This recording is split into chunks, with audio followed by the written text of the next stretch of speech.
নমস্কার বন্ধুরা, প্রভাতী রন্ধনশালায় সবাইকে স্বাগত। ভীষণ গরম, তো গরমে আইসক্রিম খেতেই ভালো লাগে। তো বাচ্চারা বায়না করলো আইসক্রিম খাও, তাই আজকে আমি ফ্রুট আইসক্রিম করলাম। ঘরে অনেক আঙুর পড়েছিল, তো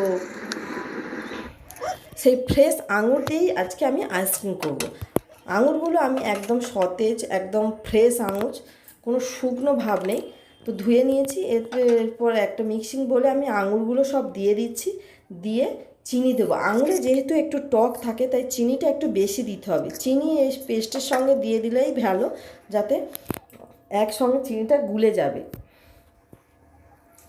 এরপরে আমি একটু বিন নুন অথবা জলজিরা পাউডারও দেওয়া যায়। তো আমার সেই ভিডিওটা একটু স্কিপ হয়ে গেছে বন্ধুরা, বিন নুনটা দেওয়ার ভিডিওটা কেটে গেছে। তো যা হোক, বিন নুন অবশ্যই দিতে হবে, না দিলে জলজিরা পাউডার মাস্ট।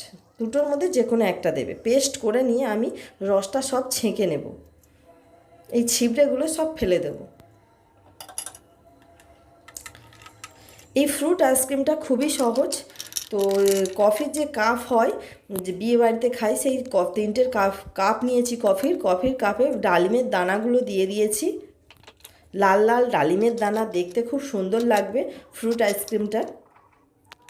এরপরে আমি আঙুরের রসটা সব তিনটেই ঢেলে ঢেলে দেব। পড়ে যাচ্ছে, তাই আমি একটা চামচের সাহায্যে দেব। তিনটেই আমি ভর্তি করে করে দেব। আর যে সাদা ক্যারি ব্যাগগুলো হয়, সেগুলো আগে থেকে আমি কেটে সাইজ করে রেখেছিলাম।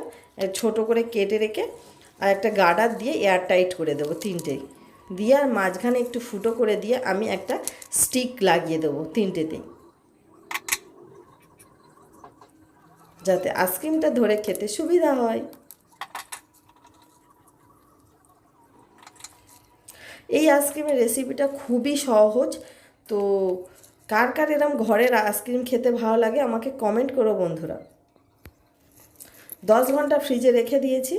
তিনটে আইসক্রিম রেখেছিলাম, একটা ছেলে বার করে খেয়ে নিয়েছে। তো দুটো আছে আমার কাছে, সেই দুটোই দেখাচ্ছি।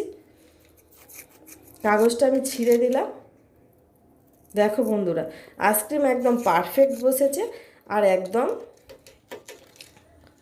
কি বলবো, মানে নির্ভেজাল আইসক্রিম, কতটা সুন্দর হয়েছে দেখো।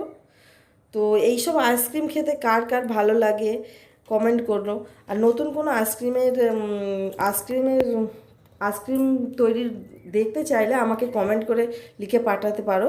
সেই আইসক্রিম করার পদ্ধতিটা আমি ভিডিও করে তোমাদের দেখাবো। আর ভালো লাগলে অবশ্যই চ্যানেলটাকে সাবস্ক্রাইব করো। টাটা, আবার দেখাবে নতুন একটা রেসিপির সঙ্গে।